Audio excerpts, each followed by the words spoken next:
Let me hear a round of applause for the Houston Rockets for finally getting one after a little bit. I noticed with the losing streak was only what 3 games, 4 games, whatever the hell it was. I stopped counting. It was too much for my blood. It was too much for my spirit. I couldn't handle it. But the point was to get a win. Every big run, every streak starts with one. It starts with one. And we got one. The next step, can we get two? Can we build on this? Tonight was one of them games I really didn't care how we won. Just get the job done because you slumping. Nothing is looking good on either end of the floor. We're looking bad on all aspects. Can't shoot the ball, can't pass the ball, can't dribble the ball, can't make free throws, can't defend, can't think, can't walk, can't talk, can't do. I ain't even sure how they made it back from California, from Sacramento after that last game. You know what I'm saying? But hey, we got the dub. Um, I ain't gonna say that this is the formula, but I'm gonna say that this is this kind of show. This is one of them character wins. No, they didn't blow out the Bulls, but this is the exact kind of games that we've been losing. That's why I say this is a character win. So think about it. We've been losing to teams who we have a better record than, who have also been injured. Every time we step on the floor, more times than not, we're gonna have the best player on the floor. And these teams that we step on their floor or they step on our floor, they ain't got no right beating us at all in any way, shape, form, or fashion. Now, like I always say, nobody lacing them up to lose. Obviously, nobody is lacing them up to lose. Otherwise, why you lacing them up? Stay your ass home. But the Rockets just went ahead and said, "Screw it, we're gonna get this win by any means necessary." The Bulls was without Kobe White, and Josh Giddey, and I think somebody else, if I'm not mistaken. But it didn't matter, man. It didn't matter. There's no excuses. Like I said, they came to win. They ain't come to lose. So, you know what I'm saying? We got to bring our hard hats just like they're bringing theirs. A game like this, like I said, we've been losing. We'll let these randoms be going off on us. We let another random go off on us. Trey Jones, 34 points. Not 34, 34. 34 points. The man missed one shot, one field goal, and one free throw. That was it. He was 11 of 12, and he was 5 of 6 from the three and 7 of 8 from the free throw line. The guy was looking like he really was looking like prime Stephon Marbury, dog. Like he was giving us work. He was just giving us too much work. And the Rockets said, "Screw it, we're not gonna let this, beat us." And they didn't let that beat us. So shout out to them for staying with it. You just gotta stick with it when you slumping so hard. And then another thing too is as I zoom out a little bit and look at the landscape of the rest of the league, ain't nobody really just out there just hot like that. It's a bunch of teams just kind of struggling right now in the first place. Now, I ain't gonna say struggling, but if I'm not mistaken, I don't even think nobody has a double-digit win streak right now. Let me double check right quick while I'm sitting here talking, running my damn mouth. Yeah, the longest win streak right now in the league is three games. Ain't nobody really got it like that right now. It just kind of feels really bad with us because we got these grandiose expectations after making certain moves that we made in the summertime. We got Kevin Durant.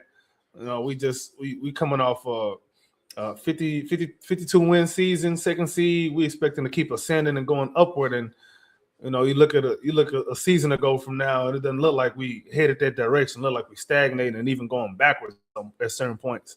And it shouldn't look like that. But you look at the rest of the league. OKC was a little bit. San Antonio was 5-5 in the last 10 games. Same thing with the Nuggets. Like nobody really got it going like that. Nobody really got it going like that. Hottest team in the league is the damn Clippers, and the Clippers are 11 seed right now. They won 8 of their last 10. That's the hottest team in the league right now, and they still have a losing record. So I just go to tell you, man, like I know, including myself, me being very guilty of this. I ain't gonna say I've been overreacting because I'm saying exactly what I'm seeing and everybody else seeing the same damn thing. But my goodness, this was hard to get through, man. And we're not through it exactly. We're not exactly through it. It's just one win. We need to knock off a good 5 in a row. We'll probably drop a stupid one. We need to knock off another 6, 7, 8 in a row. We need to get a double-digit win streak this season, man. Like, I'm not letting up. I'm not letting off of that championship or bust stuff, bro. I'm not. And again, to reiterate, when I say championship or bust, this does not mean this particular season only. As long as Kevin Durant is wearing a Houston Rockets uniform, as long as he out here getting these tough ass buckets that the offense is generating, I am expecting at least one championship. I need to take my nieces and my nephew to a parade. It is very important to me to do this.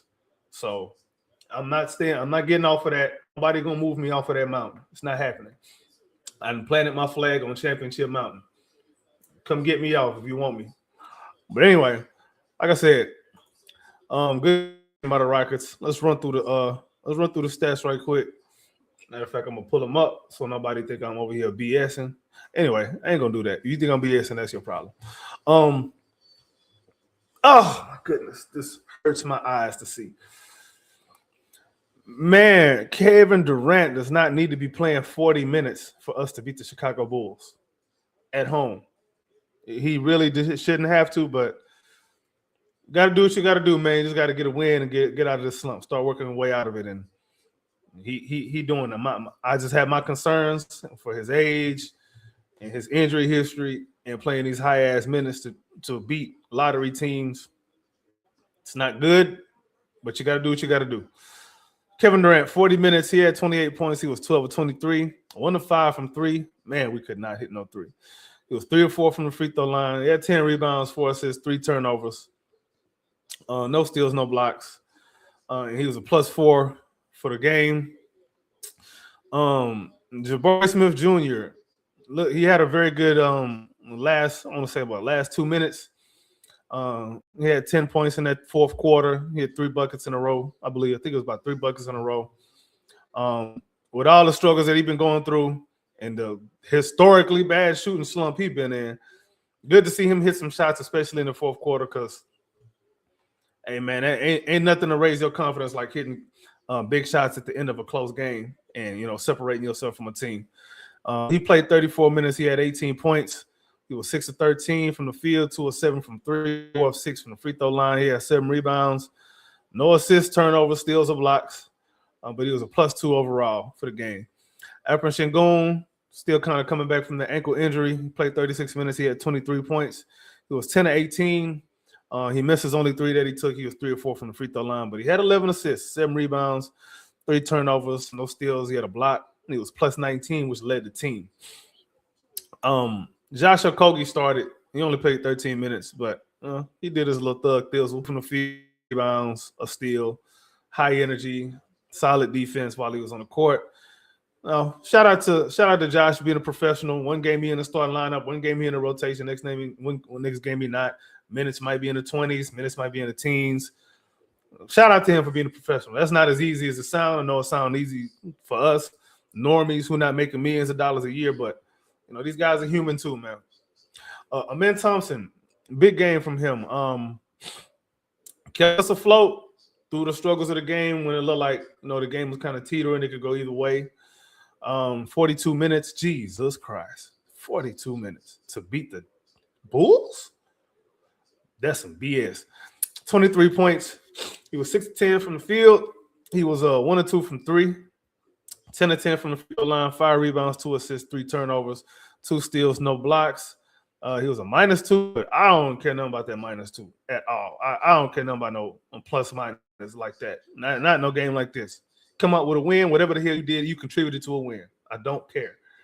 But yeah, Amen Thompson. One of the things about Amen Thompson's game that I'm not gonna say it bothers me, but it's just a concern. I guess that's bothering. I guess. I feel like he should get to the free throw line more. This isn't. That's one thing. And then another thing too is a lot of his buckets, they kind of seem like afterthought buckets. A lot of times, and I know I just said I know I just talked about him kind of keeping us afloat. He kind of did, really, because he stayed in attack mode. In a game like this, where he's only taking 10 shots, but he's got 10 free throw attempts, it makes you wonder why he doesn't have more free throw attempts, because he does go to the basket enough. But then again, afterthought buckets that he's getting cuts to the rim, fast break opportunities, dunker spot, and I guess an attack from a closeout. Why would someone close out on this 3-point shot? But hey, but his buckets, to me, as much as he's eating off of somebody like Alperen Sengun, I think there needs to be more of a unison between Sengun, KD, and Amen Thompson in the offense. It doesn't seem like they really are getting their buckets off of each other together. It's kind of just like your turn, your turn, your turn. Okay, you got the mismatch, you go. You got the mismatch, you go.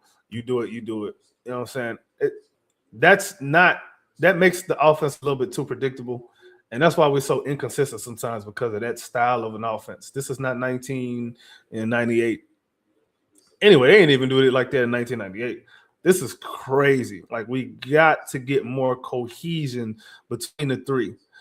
The type of buckets that Amen Thompson usually ends up getting are not the type of buckets that's going to make a defense. That's not going to make the type of buckets he gets will not make an opposing coach call timeout and switch the game plan.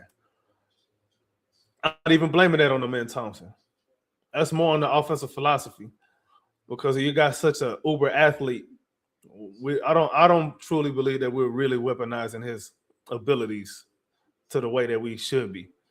But anyway, water under the bridge. Well, I ain't gonna say water under the bridge, but just a thought that I was thinking about. Y'all tell me what y'all think. Jae'Sean Tate, he played 5 minutes. He just played 5 minutes to give whoever the hell a breather. He's out there doing he out there on the assault bike, getting his cardio in. 1 rebound, 1 assist, -10. Steven Adams, he did Steven Adams things. 18 minutes. He had 4 points. He had 7 rebounds, 2 blocks, and assists. He was +9. Clint Capella had 5 minutes. I don't understand for the life of me why Adams and Capella both played tonight. Anyway, we won. Whatever. Surprising entrant into the rotation tonight was J.D. Davison. He actually came in and gave the Rockets some solid minutes, man. He had 9 points. He was 3 of 6. He was 1 or 2 from the 3, 2 or 3 from the free throw line. He had 7 rebounds. He had 4 assists, a block. He was +14, which led the bench. He played good defense. He did what was asked of him. He didn't really force anything. He was just solid. He wasn't an eyesore at all. I guess he bumped Aaron Holiday's minutes. I didn't hear anything about Aaron Holiday being injured or nothing, so I'm going to assume he bumped the Aaron Holiday minutes. I'm going to give Udoka some credit for that, because he could have stayed and leaned on the crutch that he likes to lean on a lot. He didn't do that. He decided to switch it up, go with the more athletic guy, more athletic guard, give us a different look, different dimension to the game on both ends. And for one game, even if it's just for one game, it'll look good. I'm gonna call it like I see it when I see it how I see it. Kudos to Ime Udoka for making that move, thinking outside the box, and not just going with what you know all the time, because what you know ain't been getting you nowhere, my boy. Lastly, Reed Sheppard, he had 22 minutes. He had 8 points. He was 3 of 8 from the field, 2 of 5 from 3, 1 assist, 1 rebound, no steals, no blocks. He was -1. I think his confidence is a little bit, I ain't gonna say it's shot, but it's not where it was at one point during the season. At one point during the season, we was having some conversations like, hey, 6th man of the year, man, should he be starting? Whose starting spot should he take? You know what I'm saying? We need to get him some more minutes. We need to get him some more shots. For the record, I'm still on that. I ain't on to start him right now. I'm not with that. Not right now. Eventually, yes. But I don't think he should start. What I think before people want to start Reed Sheppard, I'm gonna say this.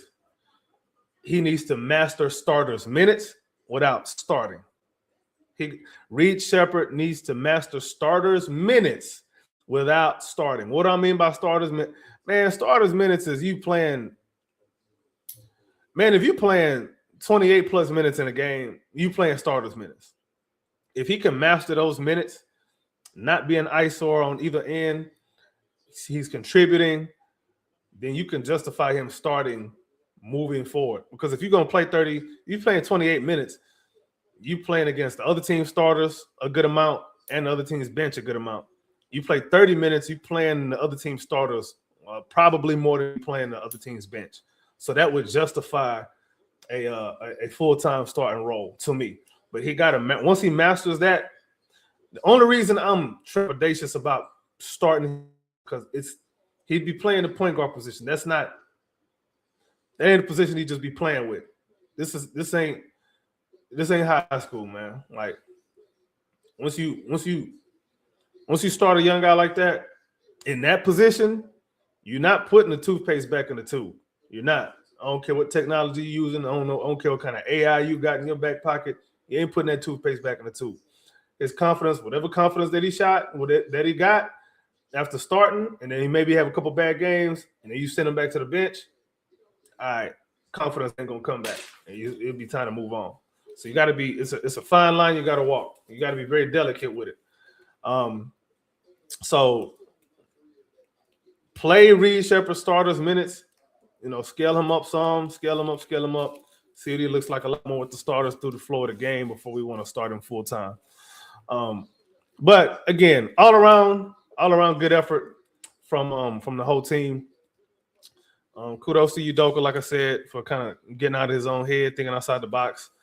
I still have my normal gripes. We didn't take enough threes. The offense is broccoli. It's too watered down. It's not enough ball movement, not enough man movement, and too much standing around. Too predictable. I got all of the same gripes, but like I said, man, when you slumping the way the Rockets been slumping lately, you just take the win and you just keep it moving. You just build off of that. Anyway, that's it for me, man. Decided I'm going to do a quick live stream. I said I'm going to be more active. So here you go. More activity. And there's 74 of y'all in here watching me right now. Shout out to y'all. If y'all ain't subscribed, go ahead and subscribe if you're on the YouTube. If you're on YouTube, make sure you subscribe to Rockets Propaganda channel. Make sure you subscribe to the H-Town Rundown channel. Make sure you subscribe to the Rockets Round Robin for more of this hot stuff. I ain't going to be doing post games all the time, as y'all know. I might do a pregame here and there. I might do a halftime here and there. But for the most part, when you see me, enjoy me while you can. It's your man, AK Infinity. Follow me on Twitter /X at AK_VVS. This is the Rockets Propaganda channel, H-Town Rundown, and Rockets Round Robin. All roll into one. Don't be ahead of your whole life. Have a good ass night. Go Rockets. Put it in the air.